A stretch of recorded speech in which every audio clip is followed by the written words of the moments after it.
Bismillahirrahmanirrahim. Assalamualaikum warahmatullahi wabarakatuh. Baiklah, pada kesempatan kali ini kami akan menjelaskan mengenai pembahasan dari studi kasus modul 2 program dinamis pada tugas proyek penelitian operasional 2. Yang pertama adalah terkait pengertian program dinamis. Program dinamis adalah metode pemecahan masalah dengan menguraikan solusi menjadi langkah-langkah atau tahapan sehingga solusi diperoleh dari serangkaian keputusan kecil yang saling berkaitan. Pemrograman dinamis menghasilkan pilihan terbatas, di mana solusi setiap tahap dibangun dari tahap sebelumnya. Metode ini menggunakan optimasi dan kendala untuk membatasi pilihan yang dipertimbangkan pada setiap tahap. Oleh karena itu, dapat disimpulkan bahwa program dinamis ini akan membagi masalah menjadi beberapa tahap keputusan, di mana hasil dari suatu keputusan pada suatu tahap mempengaruhi keputusan pada masing-masing tahap berikutnya. Selanjutnya, masuk kepada istilah-istilah pada program dinamis. Yang pertama adalah tahap atau stage. Tahap adalah proses membagi masalah asli menjadi N bagian yang berbeda. Yang kedua adalah keadaan atau state, yaitu beberapa kondisi yang mungkin terjadi pada setiap tahap dari masalah pemrograman dinamis, di mana setiap tahap mempunyai keadaan yang bersesuaian. Dan yang terakhir adalah variabel keputusan, yaitu kemungkinan pilihan yang dapat dibuat ketika masalah berada pada keadaan tertentu. Setiap tahap memiliki satu variabel keputusan. Berikutnya adalah karakteristik dari program dinamis. Yang pertama, persoalan dapat dibagi menjadi beberapa tahap, yang pada masing-masing tahap diperlukan adanya satu keputusan. Yang kedua, masing-masing tahap terdiri atas sejumlah state atau keadaan yang berhubungan dengan tahapan yang bersangkutan. Yang ketiga, hasil dari keputusan yang diambil pada setiap tahapan ditransformasikan dari keadaan yang bersangkutan ke keadaan berikutnya pada tahapan yang berikutnya pula. Kemudian keputusan terbaik pada satu tahapan bersifat independen terhadap keputusan yang dilakukan pada tahapan sebelumnya. Yang kelima, prosedur pemecahan persoalan dimulai dengan mendapatkan cara atau keputusan terbaik untuk setiap keadaan dari tahapan terakhir. Lalu ada suatu hubungan timbal balik yang mengidentifikasi keputusan terbaik untuk setiap keadaan pada tahapan N, berdasarkan keputusan terbaik untuk setiap keadaan pada tahapan N plus 1. Kemudian yang terakhir, prosedur penyelesaian masalah menggunakan hubungan timbal balik dengan bergerak mundur dari satu tahapan ke tahapan lainnya, dengan mencari keputusan optimum pada setiap keadaan hingga diperoleh solusi optimum menyeluruh yang dimulai dari tahapan awal. Selanjutnya kita masuk kepada notasi dari program dinamis. Di sini terdapat beberapa notasi umum yang digunakan untuk menyelesaikan persoalan program dinamis. Yang pertama adalah N besar yang menunjukkan banyak tahap, kemudian N kecil yang menunjukkan label tahap sekarang, lalu ada SN yang menunjukkan status sekarang untuk tahap N, lalu ada XN yaitu variabel keputusan untuk tahap N, kemudian XN bintang yaitu nilai optimal XN, di mana di sini diketahui nilai SN-nya. Lalu ada Fn, Sn, Xn, yaitu kontribusi tahap N, N plus 1 hingga N pada fungsi tujuan jika sistem dimulai pada status Sn di tahap N, keputusan sekarang adalah Xn dan solusi optimal dibuat sesudahnya. Lalu Fn bintang Sn itu sama dengan Fn, Sn, Xn bintang. Kemudian ada bentuk umum fungsi rekursif, di mana hubungan rekursif ini akan selalu memiliki bentuk Fn bintang Sn sama dengan max Xn, Fn Sn Xn, atau Fn bintang Sn sama dengan minimal Xn, Fn Sn, Xn. Di mana ketika menggunakan hubungan rekursif ini, prosedur solusi dimulai dari tahap akhir dan bergerak mundur atau backward, tahap demi tahap, di mana setiap tahap menemukan kebijakan optimal untuk tahap tersebut, hingga menemukan kebijakan optimal yang dimulai dari tahap awal. Kemudian selanjutnya terdapat pendekatan untuk menyelesaikan program dinamis. Terdapat dua jenis pendekatan. Yang pertama pendekatan maju atau forward, di mana program dinamis pada pendekatan ini akan bergerak mulai dari tahap 1, lalu ke tahap 2, dan seterusnya hingga tahap N, dengan urutan variabel keputusannya yaitu X1, X2, hingga Xn. Dan pendekatan yang kedua adalah pendekatan mundur atau backward, di mana program dinamis pada pendekatan ini akan bergerak mulai dari tahap N, lalu mundur ke tahap N kurang 1, dan seterusnya hingga tahap 1, dengan urutan variabel keputusannya Xn, Xn kurang 1, hingga X. Baiklah, rasanya sudah cukup terkait materi dari program dinamis. Untuk lebih memahami materi dari program dinamis, selanjutnya akan dijelaskan mengenai pembahasan contoh soal dari studi kasus program dinamis ini.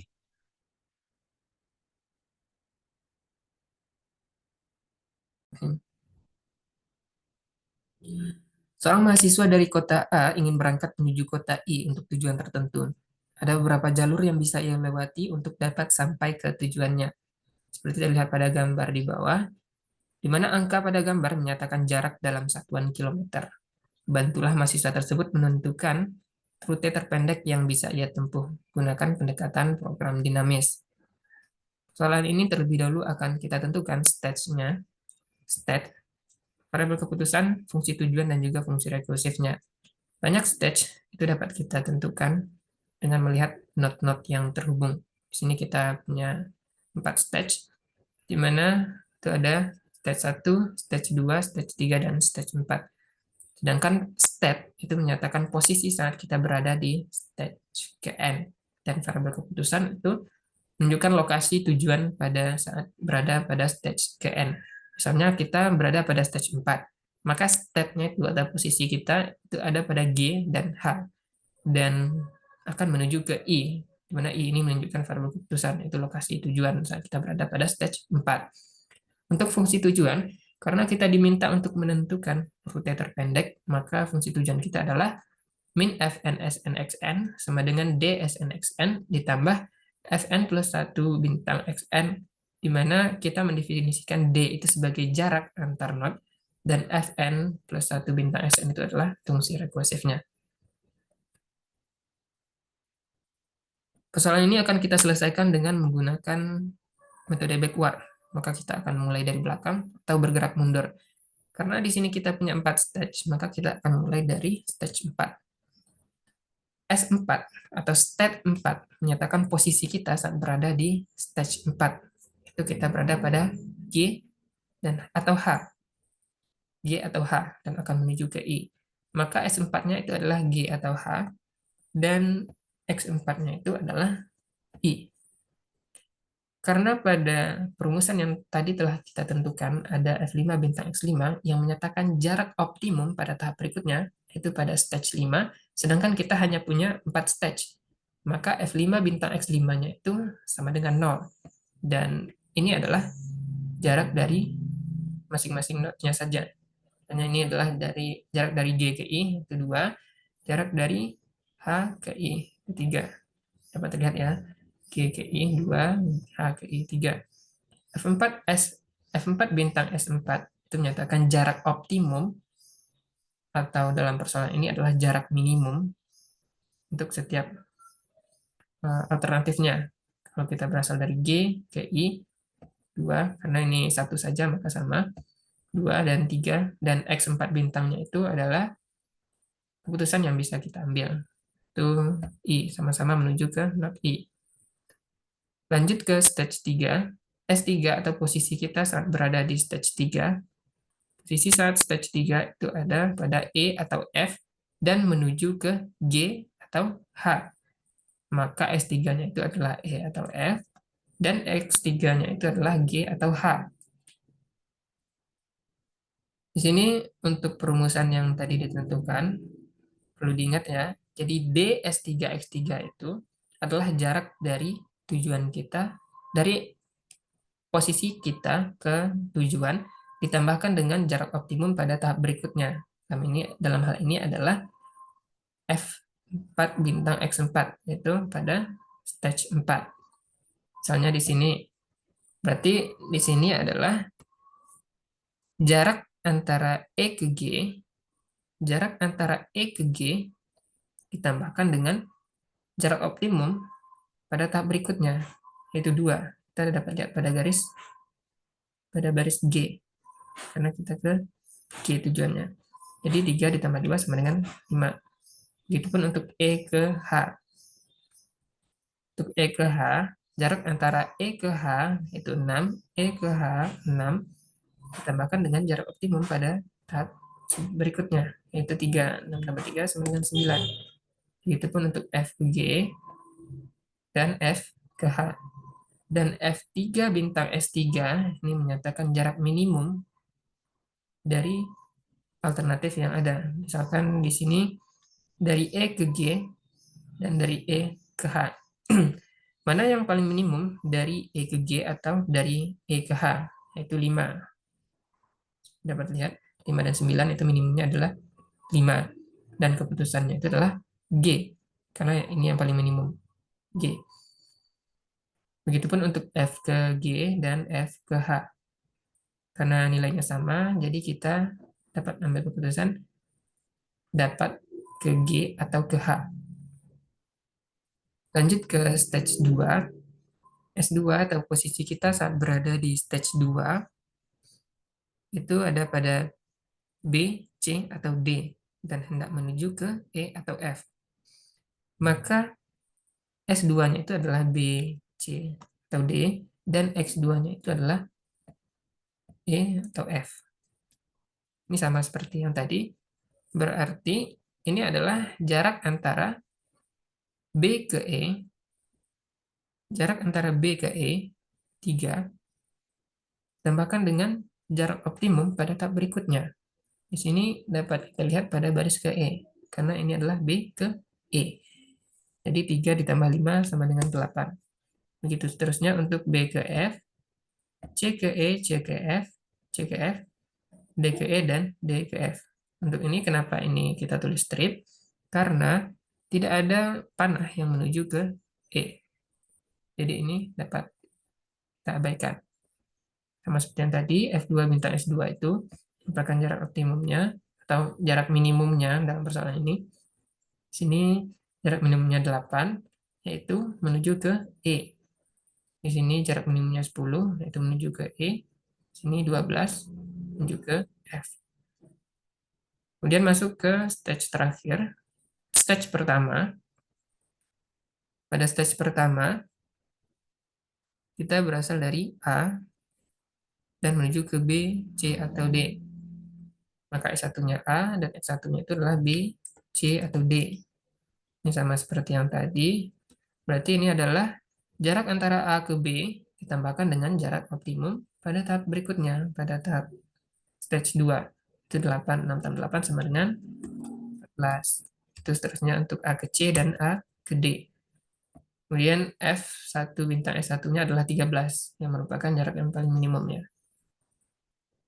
Dan keputusannya adalah ke C. Nah, 13 ini merupakan jarak terpendek, total jarak terpendek yang dapat kita tempuh dari kota A ke kota I. Kemudian bagaimana? Kemana jalur yang akan kita ambil? Caranya, kita mulai dari stage 1. Itu dari A, titik A ya, menuju titik I. Mulai dari A, kita ke C. Ini dapat lihat ya, A ke C. Karena dari stage 1 kita di C, pada stage 2-nya kita lihat di C, dan menuju ke E. Kemudian stage 3-nya dari E ke G. Dan stage 4-nya dari G ke I. Nah, di sini dapat lihat A, C, E, G, I. 3 tambah 5 tambah 3 tambah 2 sama dengan 13. Pada gambarnya dapat juga kita lihat dari A ke C 3, C ke E 5, 3 tambah 5 8. Kemudian E ke G 3, 3 8 5, 3 8 3 11 tambah 2 ke I 13. Baik, demikian saja. Terima kasih.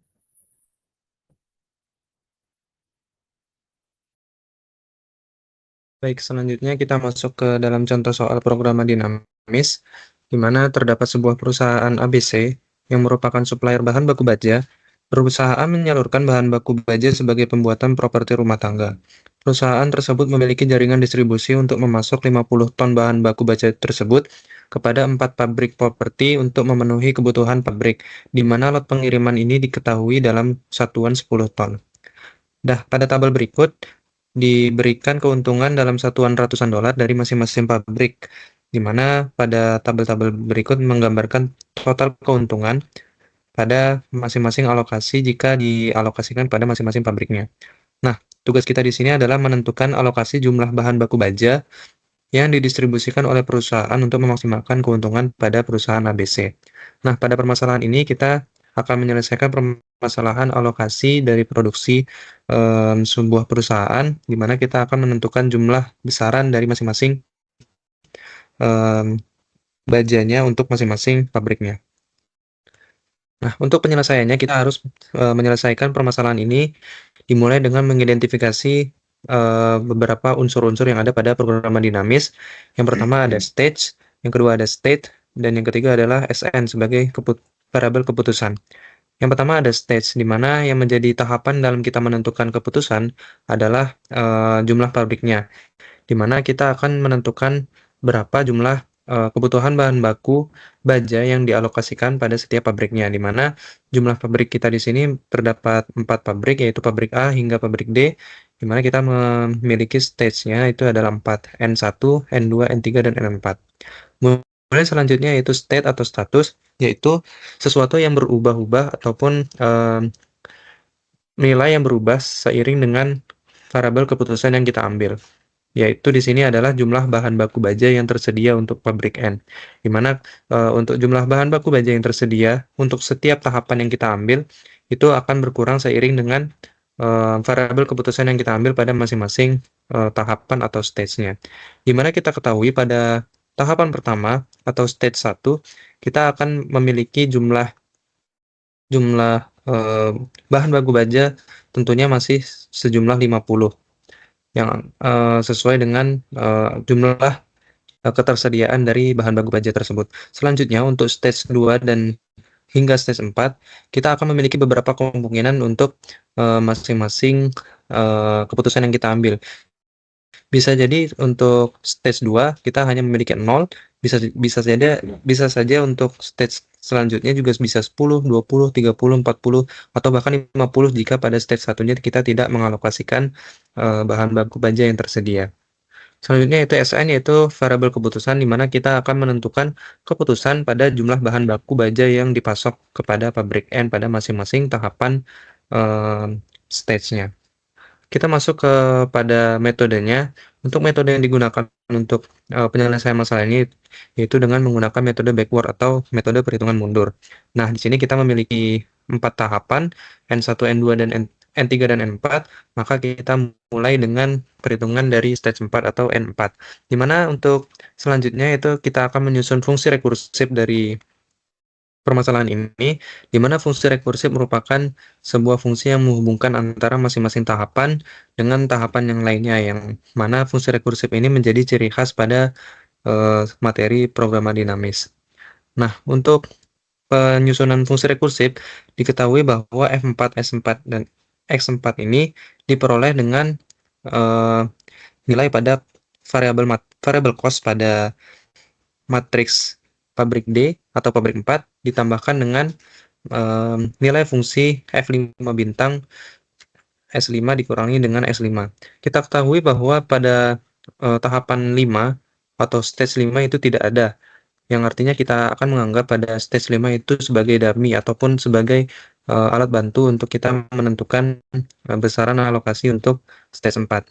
Maka kita anggap untuk stage 5 itu tidak ada ataupun 0, maka kita alokasikan semua yang ada pada fungsi F5 bintang yaitu sebagai nilai 0. Kita masuk contoh untuk perhitungan pada nilai 4. Contohnya kita akan mengambil nilai jika pada tabel kita menggunakan nilai S4 pada nilai 20 dan S4 kita akan mengambil nilai 10. Yang artinya ketika kita menggunakan nilai S4 20 dan S4 adalah 10, kita akan memperoleh nilai 7 ditambah 0. Dari mana nilai 7 ini diambil? Nilai 7 ini diambil daripada nilai biaya yang dikeluarkan pada keputusan yang kita peroleh. kita akan mengambil keputusan yaitu sebesar nilai X, yaitu nilai 10, maka kita cocokkan dengan alokasi yang ataupun besaran keuntungan yang kita peroleh pada pabrik D ini, yaitu ketika kita mengalokasikan 10, maka kita akan memperoleh keuntungan sebesar 7. Makanya kita memiliki nilai 7 di sini. Selanjutnya kita ditambahkan dengan 00, artinya karena kita sudah mendefinisikan di awal bahwa nilai fungsi F5 bintang adalah 0, maka seluruh yang ada di tabel N sama dengan 4 ini yaitu dijumlahkan dengan angka 0. Seperti itu. Baik, selanjutnya setelah hasil perhitungan pada tabel ini, maka diperoleh nilai pada tabel berikut, di mana kita akan menentukan nilai dari F4 bintang dan S4 bintang. Nilai F4 bintang yaitu nilai maksimum yang akan kita tentukan dari masing-masing baris pada kolom S4 ini. Nah, kita akan mengambil nilai maksimum, sehingga kita akan mendapatkan perolehan sebagai berikut, di mana pada F4 bintang itu bernilai 0, 7, 8, 10, 13, dan 15. Kita memperoleh nilai-nilai berikut dari nilai maksimum yang ada pada baris-baris berikut. Contohnya pada S450, ini nilai maksimal dari 0, 7, 8, 10, 13, dan 15 ada nilai 15. Nah, selanjutnya itu nilai S4 bintang, dari mana kita peroleh, yaitu dari besaran nilai F4 bintang yang kita peroleh. Di mana kita memperoleh pada baris ini, yaitu senilai 15, yaitu 15 ada di kolom ini, yaitu kolom pada kita variabel keputusan 50, yang artinya S4 bintang yang kita peroleh adalah nilai 50. Baik, selanjutnya kita masuk ke tahap ketiga atau end stage ketiga, di mana fungsi rekursifnya kita ubah, yaitu sesuai dengan tahapan yang kita peroleh, yaitu F3, S3, S3 sama dengan cos pada pabrik C ditambahkan dengan F4 bintang dalam kurung S4 dikurang S4. Nah, karena kita telah memperoleh hasil dari nilai F4 bintang ini, maka nilai F4 bintang ini yang menjadi fungsi rekursif di sini akan kita peroleh dari nilai pada tabel sebelumnya, F4 bintang pada tabel sebelumnya.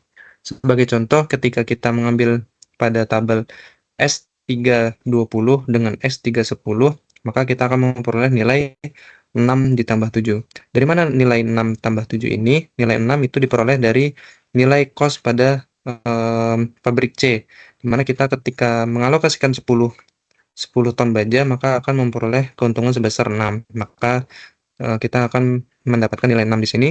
Selanjutnya ditambahkan dengan nilai 7. Nilai 7 itu diperoleh dari hasil dari F4 bintang, di mana S4 dikurang S4, di mana kita peroleh S4 di sini adalah 20, dan X4 S3-nya yaitu 10. Maka kita akan menentukan dari 20 dikurang 10 yaitu 10, maka kita akan memperoleh nilai F4 bintang 10. F4 bintang 10 adalah di sini, maka kita akan mendapatkan nilai 7. Sebagai contoh lain, contohnya kita akan menggunakan nilai S3-nya 40 dan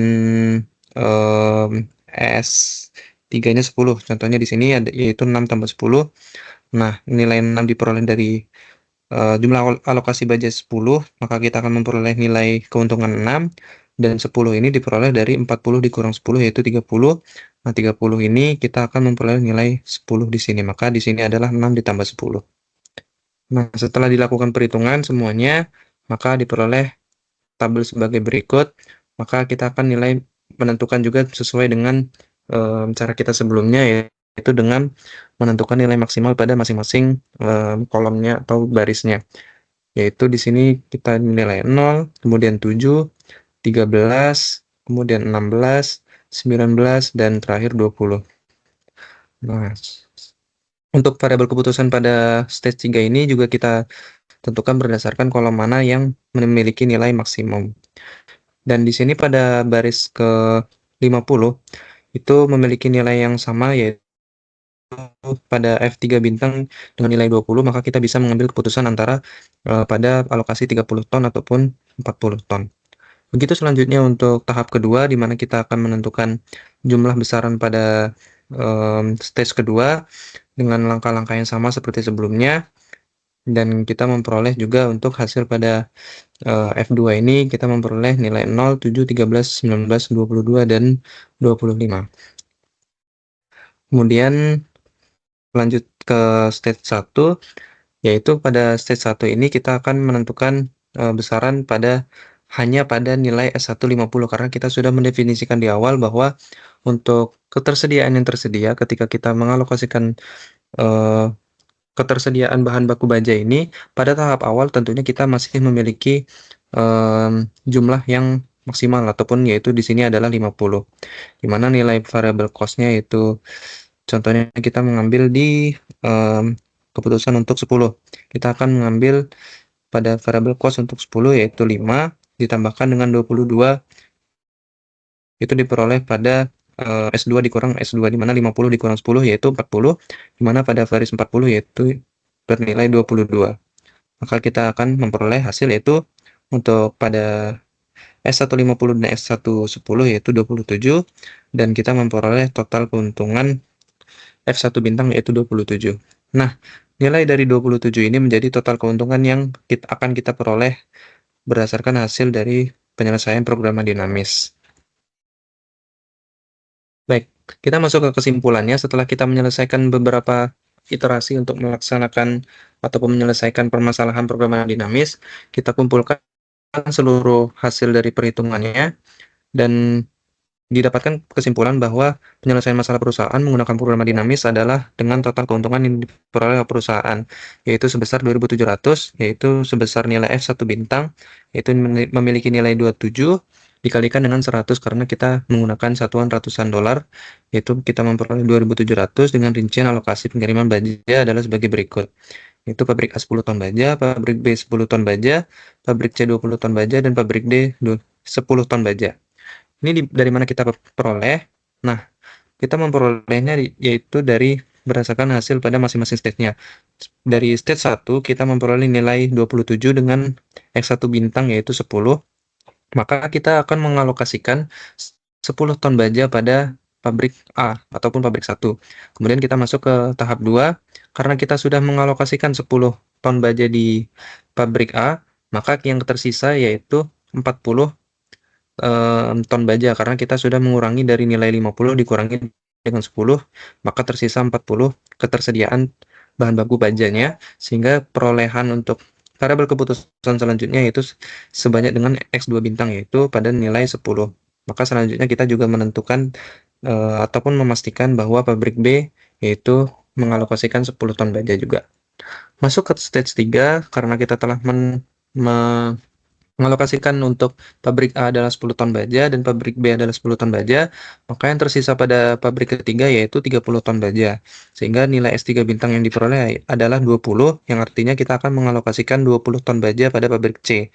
Sehingga selanjutnya pada stage 4 kita hanya akan memiliki 10 ton baja yang tersisa dengan variabel keputusan yang kita ambil yaitu dengan sebanyak 10 ton baja. Sehingga kita memperoleh nilai-nilai pada masing-masing alokasi yang kita berikan pada masing-masing pabrik yaitu sebagai berikut, yaitu pabrik A 10 ton baja, pabrik B 10 ton baja, pabrik C 20 ton baja, dan pabrik D 10 ton baja dengan total keuntungan sebanyak 2.700 dolar. Mungkin sekian dari yang dapat kami sampaikan. Mohon maaf apabila terdapat kekurangan. Kami akhiri. Wassalamualaikum warahmatullahi wabarakatuh.